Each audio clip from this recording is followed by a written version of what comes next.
Hello, everyone, and welcome to the Daily Fantasy 5 for this Thursday, August 8th. This is episode 168, and we are 27 days away from the NFL season.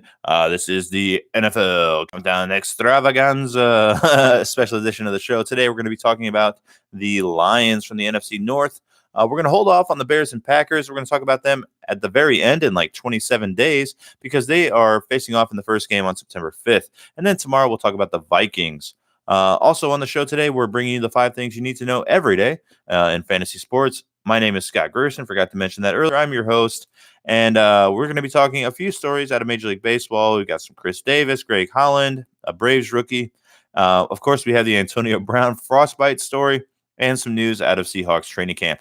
So we will get to all this, and then we'll talk about the Lions right after a word from our sponsor, www.mathradio.com, where you can pick up an online math course for as little as $9.99 to help your children ages 7 through 17 do better in math. You can see their grades improve, you can see their test scores rise, and you can even help them get into college with one of the SAT math prep courses. Go to mathradio.com. There's a 30-day money-back guarantee.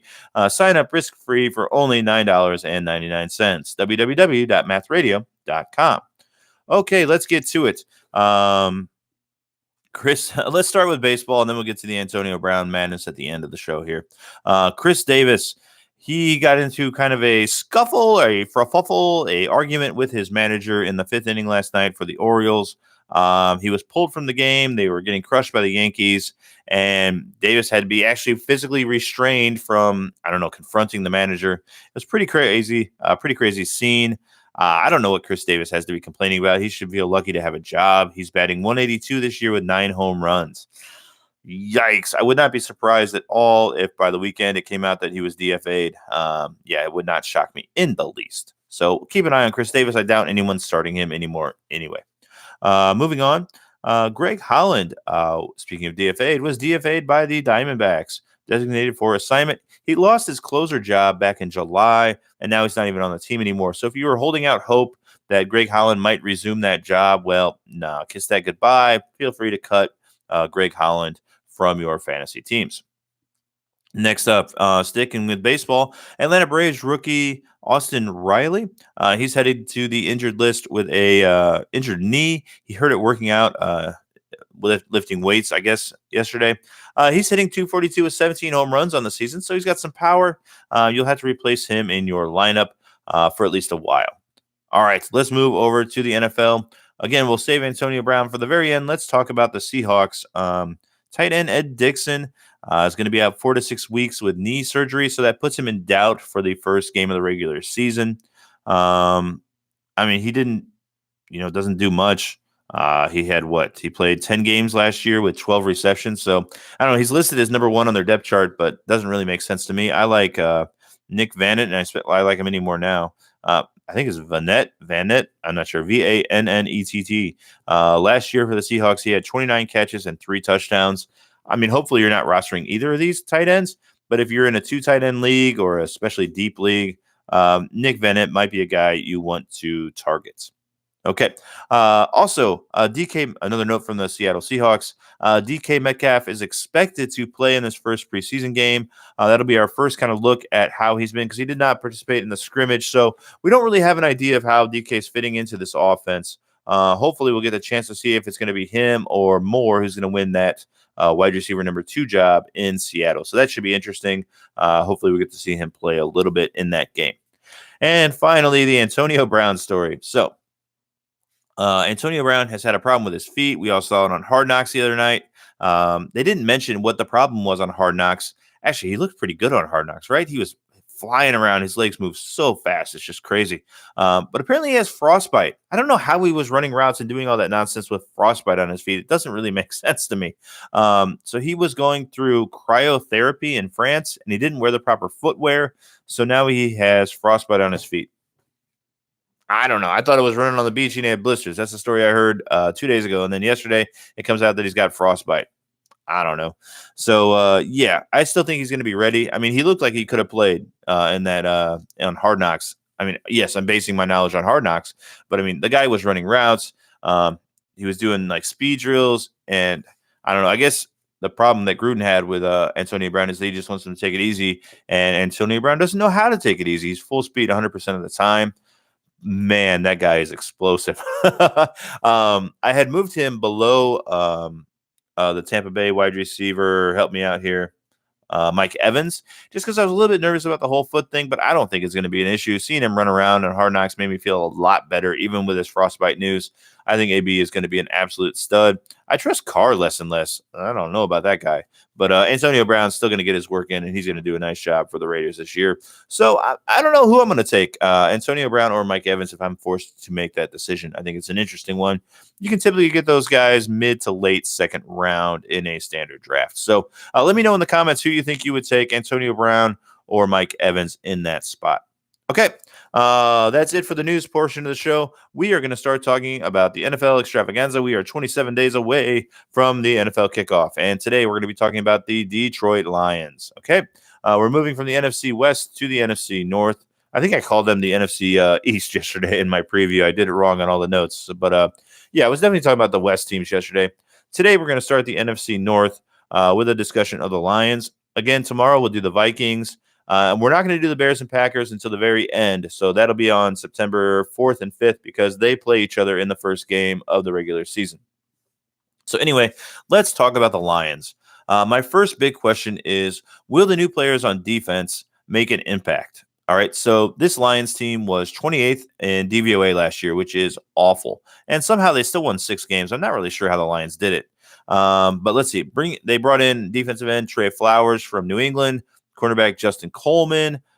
They spent draft picks 2, 3, 4, and 5 all on the defensive end. So that's a lot of guys that are coming in, hopefully, to make an impact on this defense if they want to have any chance of winning. So how impactful will those guys be? I certainly think that this team will regress to be not the 28th ranked defense, but do I think they're going to be middle of the pack? No. If I had to guess which quadrant they would be in, top 10, middle tier, or bottom 10, I would still take bottom 10 for the Detroit Lions. Okay. Question number 2, is Stafford on the decline? So let's talk about Matthew Stafford. He hasn't missed a game in 8 years, which is very good. He's very, very reliable. However, last year was the first year in which Stafford did not reach 4,000 yards in the last 8 years. So my question is the guy declining? Well, his yards per catch were also down over a full yard last year, and he only threw 21 touchdowns. All right, not every quarterback is Tom Brady. Everyone can't play until they're 42. I think this might be the end for Matthew Stafford, and I believe they still owe him a lot of money in Detroit. I think that Detroit is one of the least interesting teams in all of football. The defense isn't particularly good. The offense isn't particularly dynamic, and there's just not much to get excited about with this team. So I'm going to say that Matthew Stafford, yes, he is on the decline. Okay, question number 3. Can the running game make an impact? So the only real chance I see in Detroit of them being even 500 is if the running game is outstanding. So now they have Kerryon Johnson. They also have, what's his name? CJ Anderson, okay, on this team. However, they have cut Theo Riddick, so he is no longer on the squad. He was when I wrote this up, 3 weeks ago, but now he's not on the team anymore. But Kerryon Johnson had a great rookie season, despite playing only 10 games. CJ Anderson was very good for the Rams last year as well when he got to play. So the running game could be dynamic. The problems are that the offensive line is just league average. If this team had, say, a top 5, top 10 offensive line, I'd be more excited. I mean, they did have first-round picks in 2016 and 2018 on the left side of the line, but they still don't seem like a elite group. They seem like a middle-of-the-pack group, which is exactly where they finished last year. I think that is going to hurt the running game as well. And then I think losing Theo Riddick forces Kerryon Johnson to be on the field all 3 downs unless, CJ Anderson's in there. So I'm just not sure if this running game can be dynamic enough to make a difference. Okay, let's talk about the fantasy impact of the Detroit Lions. So like I said, they cut Theo Riddick, which should give Kerryon Johnson more of an impact. He should be out there all 3 downs unless he's being substituted for CJ Anderson. I guess the thing is I was worried that Riddick was going to handle third down duty, and then Johnson was only going to play first and second down on most possessions. However, that no longer seems like the case. Anderson certainly isn't a patch catcher, so Johnson should never be taken out for third down. And even when Anderson's in the game, they might bring in Johnson to handle third down work. So that should mean Johnson should get even more targets and more carries. So as kind of a sleeper, I don't know if he's a sleeper. Some people take him in the second round. I've seen him drafted that high. But if you can get Kerryon Johnson in, say, the third, fourth round, I think it's a nice value. Certainly as my RB2, I'm very happy to have Kerryon Johnson. I want nothing to do with C.J. Anderson, nothing to do with Matthew Stafford. From the receivers, they have Galladay, who I think is being overhyped right now. He's going in the 50s, or actually, I think he's going ADP 45 right now, which I think is way too high. He's right there with Godwin from Tampa Bay. I think they're both a little bit overrated. I liked them preseason, or farther back in the preseason when they were going, 60, 75, somewhere in that range. But now they're being drafted way too high. So I'm kind of out on those guys. The player I think is interesting is Marvin Jones Jr. His ADP is at 100 right now, wide receiver 34. So he's entering his seventh season. He had a disappointing campaign last year. He only played 9 games. But in 2017, he had over 1,100 yards and 9 touchdowns. So if he is healthy, he's proven that he can be dynamic. And that's a top 20 season easily. So, it might be worth a shot to grab Marvin Jones Jr. as your kind of third wide receiver, your flex. I don't think that's a bad call at all. He does have upside, and when he is healthy, he should be valuable for you. Okay. I don't think there's anybody else on this team who matters from a fantasy standpoint. The defense should not matter at all. It actually might be a team that you're starting players against, right? So you stream quarterbacks, stream tight ends whenever they're playing the Lions. I don't think the Lions defense is going to be very good this season. Okay, over under from Vegas. As you can probably tell, I'm not very high on the Lions. Vegas has them at 7 wins. That's a full win more than they had last year.